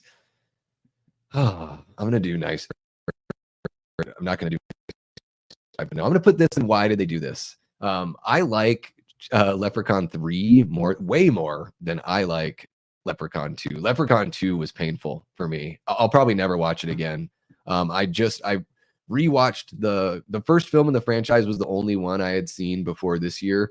But I rewatched the first film and then watched part 2 and part 3 and did like a little bit of a franchise review of just those first 3 films around St. Patty's Day this year. So you can check out that video on the channel if you want to see my thoughts on the first 3 films. But yeah, I think Leprechaun 2 is just so boring, so low budget. I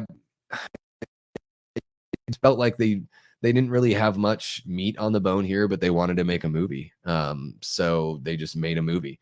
Whereas I feel like Leprechaun Part 3 is really cheesy, but it's like tongue in cheek. It knows it's cheesy and it sort of leans into that and, doesn't take itself too seriously. So I think it was way more fun than Leprechaun 2. Yeah, my Chunky Jordy, not a Chucky fan, hated dolls as a kid. Yeah, Gina, my wife won't watch any of the Child's Play movies with me because the whole doll thing just doesn't, play for her. Blu-ray says Leprechaun 2 is nice try, but no. Let's see here. Sebastian says Child's Play 1 I saw on TV when I was 4 and it scared the fuck out of me. Yeah, I saw Child's Play when I was like 8 or 9 and it scared me, but intrigued me. I asked for a My Buddy doll that Christmas because I love the movie that much. Leprechaun 2 is fine, but it's nowhere near the masterpiece that is 4 in Space. Yeah, I'm right there with you, Jamie. Why? Definitely why for Leprechaun 2, and I haven't even seen it, says Aaron Click. That's hilarious. The girls acting is some of the worst I've ever seen. Yeah, I covered that in my video where I talk about the first 3 films. Saturn Video, I talk about that. Yeah, she is a beautiful actress, but dreadful at being an actor. So it's one of those things where it's like, well, you guys casted somebody that's, has a great look, but man, she can't act, and like really important to sell a movie. Sebastian was thinking of starting Leprechaun during March, but changed my mind. Yeah, I think the first film is fun. The third film is fun. I haven't seen any of the others, so I'm looking forward to going through the others next year around St. Patty's Day. So moving on to Night of the Demons 2, which was directed by the same guy that directed Leprechaun 3. And I think this is, I'm going to say, stands with the OG. And I don't think Night of the Demons, I'm not saying that this Night of the Demons 2 is as good as Dawn of the Dead or Bride of Frankenstein or any of these other ones.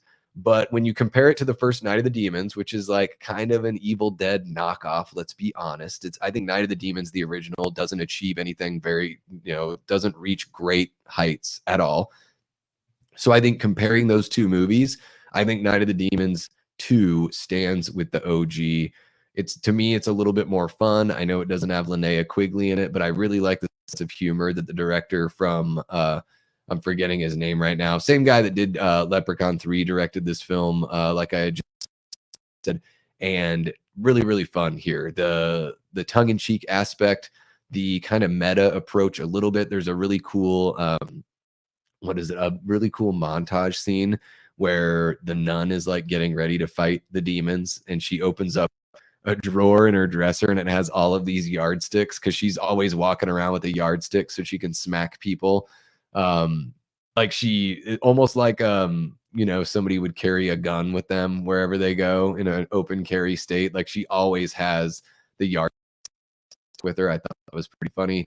And then also, I think, what do they fill up like squirt guns with holy water? So, you know, From Dusk Till Dawn took a little nod from Night of the Demons too. So, you know, even though I would never say it's as good as the other films in this tier, I do think when compared to the original Night of the Demons, it belongs with stands with the OG. Big Rod says Leprechaun in the Hood. Yeah, I look forward to watching that one. Only watched the original Night of the Demons and the remake. I've never seen that remake. Night of the Demons 2 is solid, says Jamie. All right. Night of the Demons 2 is better than the original, in my opinion. It's just so freaking fun, and that Morbid Angel song rips. Yeah. Yeah, the Morbid Angel, the soundtrack is great for Night of the Demons 2. Foz and I actually covered Night of the Demons 2 on our very first episode of Movie Punks. So if you guys are fans of Night of the Demons 2, go check that out. Just go ahead and check out the live tab on the channel and scroll on down. We did that one in April. It was the 30th anniversary of Night of the Demons 2. So we covered that film. That was really fun. I watched it a couple times in preparation for the episode and had a really great time. Zach Harris, welcome to the chat, Zach. I'm not sure if I've ever seen you in here before, but Zach says, I only liked the ending with the old couple in Night of the Demons. Oh, yeah. They finally get their comeuppance for trying to, you know, put razor blades in the apples. And Aaron's never seen this one. It's really fun, Aaron. Fun and an easy watch. You know, if you enjoy just like cheesy, don't take themselves too seriously type horror movies, it's tailor-made for you. Blair Witch Book of Shadows, the sequel to the original Blair Witch Project. I've only seen this one like twice. I think I saw this one in the theater. Takes it to a totally different direction. It's not found footage like the original film. I'm going to say Blair Witch Book of Shadows. I'm going to say nice try, but no.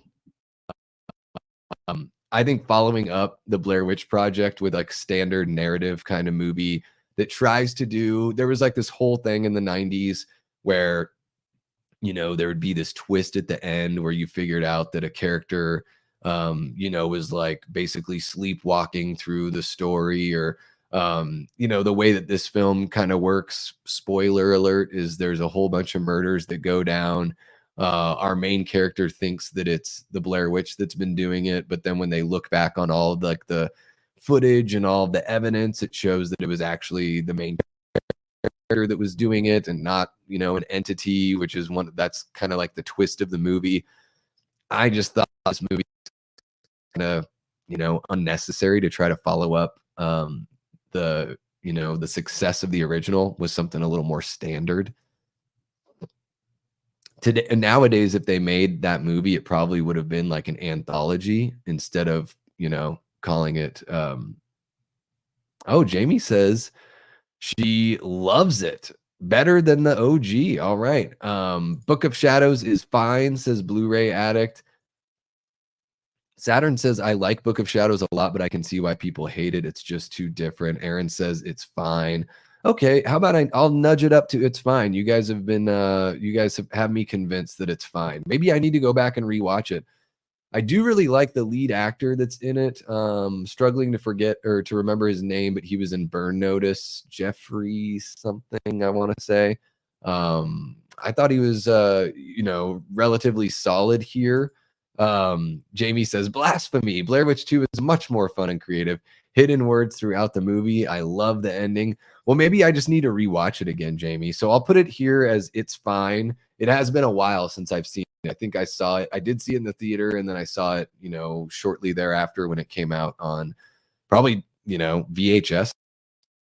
Not gonna lie. Don't think I've seen it since then. So yeah, it's probably been a good 20 years or more since I've seen it. So maybe I need to go back and revisit that one. So we'll put it in It's Fine for now. And Jamie, I'll rewatch it and we'll do a stream and talk about it. How about that? All right, moving on to From Dusk Till Dawn 2. Oh, why did they do this? It's just so low budget and so haphazardly put together. It's nowhere. Man, does it even have like a quarter of the budget of the original film? To me, this just seemed like a cash grab. I watched it because I really love the original From Dusk Till Dawn, and it seemed like this movie was just like a made-for-TV kind of version of it. A big step down for me. I only watched once. So maybe some of you have fallen in love with it, or you watched it more, but I don't think this one's good at all. Yeah, Blu-ray says, why did they do this? Yep, Jamie, why? And it's a shame too, because you've got like Robert Patrick. I think Bruce Campbell even has a cameo in this one because he's like an actor in a fake soap opera that one of the characters is watching, which is just bizarre, like a world within a world. But they try to do the same kind of thing where it's like criminals, and then the criminals get, mixed up with the vampires, and it's just I don't know why. I don't know why you guys did this. It seems like you could have just gone. You didn't have to redo the criminal thing, although it seems like that's the theme with From Dusk Till Dawn. Now Scream 2, I'm gonna say stands with the OG. I think a lot of people might say that they prefer this one over the original. I prefer the original, and I actually prefer Scream 4 to Scream 3, but man, prefer Scream 4 to Scream 2. But Scream 2 has got some really solid moments. I love the opening. Yeah, it doesn't make sense that the knife could just go the divider wall of the stall there in the bathroom. But I do love that opening of the film. I love the whole bit in the car where Ghostface kills the two police officers and they drive through like the construction site. All that is amazing and really intense. Some awesome performances here. I wouldn't be mad if somebody said they prefer Scream 2 or that Scream 2 is their favorite in the franchise. It's at least a damn solid sequel. So Saturn Video talking about From Dusk Till Dawn 2 says, I think it's okay. Scott Spiegel still brings his style to it, and I love Robert Patrick. I like it, but nowhere near the original. Yeah, I can see what you're saying. I didn't know that Scott Spiegel had directed it, but, after recently seeing Intruder and then knowing, that influence from the Raimi style, I definitely see that influence, within this franchise. I'd probably have to watch it again to really grasp a better idea. I just don't know if I'll revisit it. Jamie says Scream 2 stands with the OG. Blu-ray says Scream 2 is fine. Saturn Video says Scream 2 is just as good as the original. Aaron Click says Screams 2. Scream 2 stands with. It may not be as good, but it's in that ballpark. I think so. I kind of want to keep this stream within 2 hours. I also have a stream to jump on in about an hour, so I need to give myself some time to take care of real human stuff. So let's just barrel through this last group we've got here. I Still Know What You Did Last Summer. I'm going to say it's fine. The original is like just kind of okay to me. Part 2, it's fine. I guess I could put this in nice try, but no. But I have a fun enough time watching this movie, and it's, the runtime is economical. I don't feel like it really wastes my time or anything like that. So again, comparing it to the movie that came before it, not necessarily comparing it to the other movies within that tier. Yeah, everyone's on board with that. That's great. Final Destination 2, comparing it to the original, I'm going to say stands with the OG. I think this be solid sequel. Now this franchise is like nowhere near being one of my favorites. I think the franchise as a whole is fine. But I do think that part 2 stands with that original for sure. Sorry, guys, getting a little sniffly here with the AC on, being it's just on all the time now that it's. Let's see how hot it is here in Arizona. It says it just hit noon and it's 101. Feels like 109 is what the weather's saying. That's wild. Part 2 has my favorite opening. Final Destination 2 is solid. Final Destination 2 is awesome. There we go. Cool. Perfect. This is great. All right, we're moving on through. Saw 2. I think this is a stands with the OG kind of situation for me as well. I think the first few Saw movies are in that same ballpark with one another. Again, they find a good way of bringing a twist into Saw 2, which I appreciate because I'm not the biggest like torture porn kind of guy. So for me, it's more about the story. And I think that's the better Saw movies are the ones where the story works, you know. And I think here in Saw 2, yeah, stands with, if not better than the OG. I agree, Jamie. I think it's a really good sequel. Zach says, no way Scream 2 is as good as the OG. It's a decent watch, but all the side characters aren't as entertaining outside of the new cameraman. I think Mickey takes away from the movie. Yeah, it's a little obvious that Mickey is doing something. There's more than one moment where he kind of leads on to that. But I do think it you know, stands with the OG. I'm feel pretty good about that. Let's see here. Hot take. Saw 2 is a nice try. Oh, that is a hot take. Aaron with the hot takes. Saw 2 is solid. Doesn't reach the heights of Saw 3. Gosh, I don't even know if I remember Saw 3. I remember Saw 2 because it's got Donnie Wahlberg in it, right? And his son's like in the cage the whole time. Oh, and Jamie, shocker here, says, I saw none of the Saw movies in the theater. I don't think I've seen any of them in the theater either, Jamie. All right, so we're going to whip through. We've got 7 minutes to go through these. Conjuring 2, this stands with the OG. I'm not like head over heels with the Conjuring movies. I think they're decent.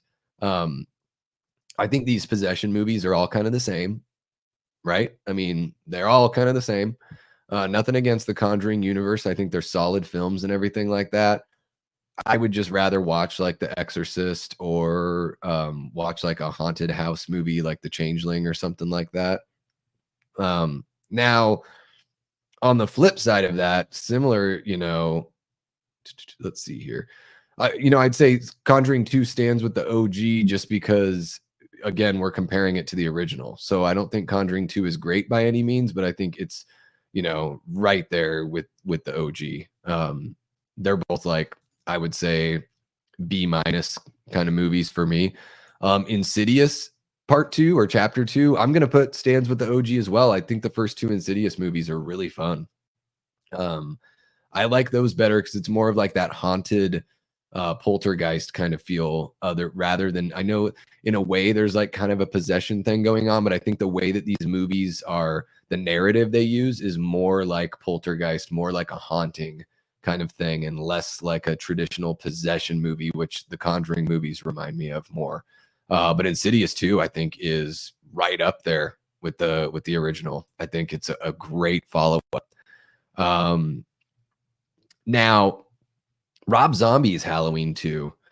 Now, when we say stand OG, if we're comparing to Rob Zombie's Halloween, then to me it's way better than Rob Zombie's Halloween. Far superior to his remake.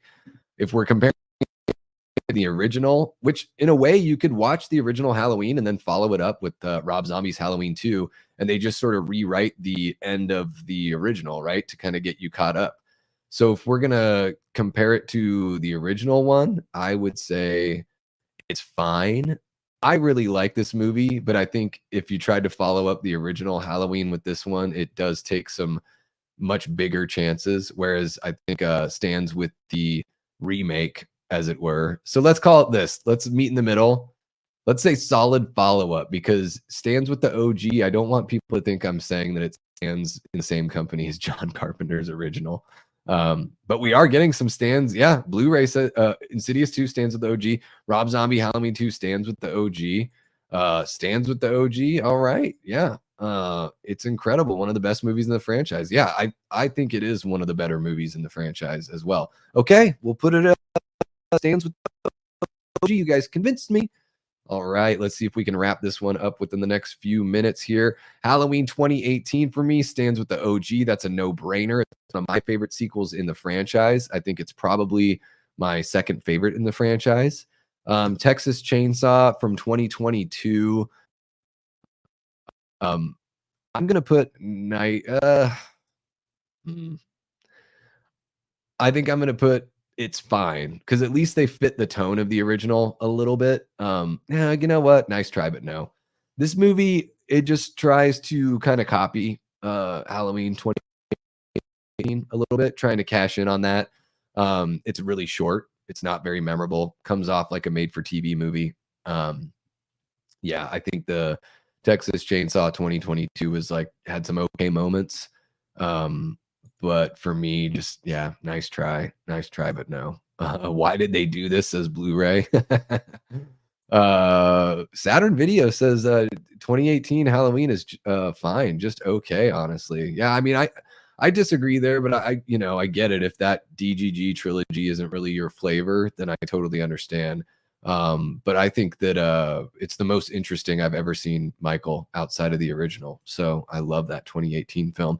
And then rounding out the cast here is we have Terrifier 2, which I would put in stands with the OG. I think it's better by like a million times. I think it's so much better than that terrible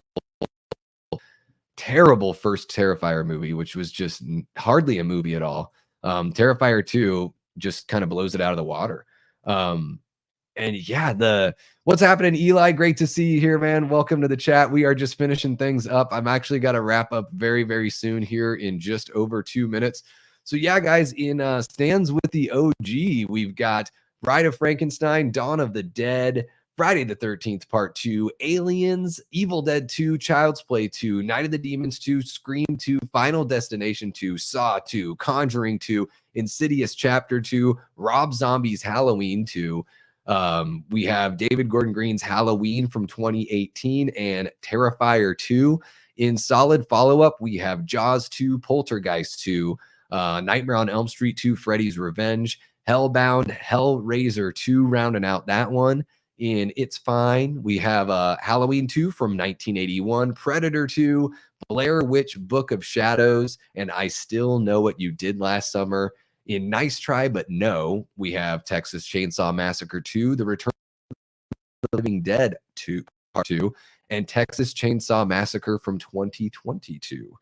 And then in Why Did They Do This? We've got Slumber Party Massacre 2, Leprechaun 2, and From Dusk Till Dawn 2. So yeah, guys, that is going to wrap it up here. I'll be on the Horror Show channel in just under an hour at 4 p.m. Eastern. We're going live for Horror from the High Desert. So yeah, and please, guys, check out the links in the description below. I know I tried to show it a couple times, but that stunt training featurette is down in the description below, so you can actually watch it with real volume. And you can check out the Kickstarter for Gotham Noir. We're raising money over there to make this movie, and we need every bit of help we can get to make this film a reality. It's a Batman horror film that takes place in like the 1920s, 1930s. So really looking forward to that. Yeah, guys, you have been amazing for hanging out in the chat with me. I love you all so much. Thank you so much for helping us get to 700 subs here. It's on to 800, then 900, and hopefully 1,000 by August. So really appreciate you guys hanging out with me, doing the tier ranking, and I'll be back before you know it. So until next time, I've been and will continue to be Davey Deathray. Take care.